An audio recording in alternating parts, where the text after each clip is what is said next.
So in the last clip, we actually machine stitched our bound buttonhole to get a really nice, fancy, secure button.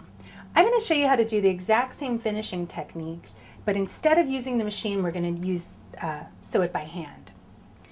So you do the first steps where you already have your facing in place.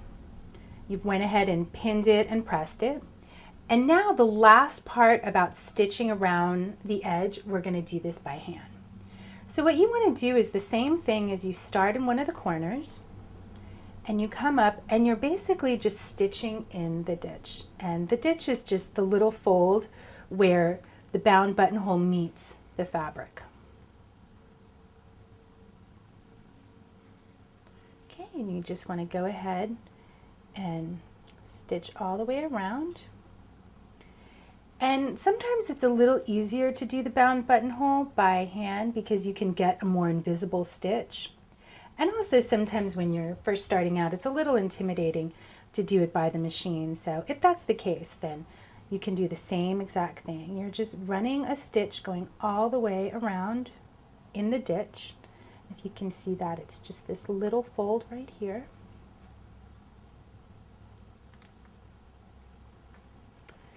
And of course, when you're stitching this, you want to use the same color thread. But I'm just using a different color thread so you actually could see what this looks like.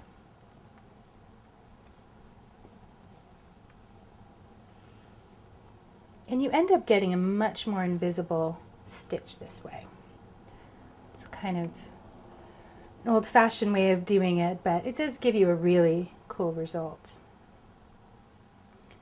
And I love using these type of buttonholes. If you're making a jacket or an overcoat, a few years back I made a really cool vintage inspired A-line jacket, and I just needed one button for the front and buttons for the cuffs. So it was only 3 buttons, so I figured why not make it the fancy buttons. So again, you're just going all the way around.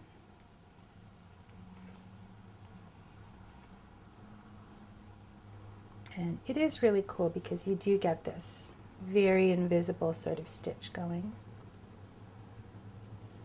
And you could either stitch forward or backward, whatever's easier for you.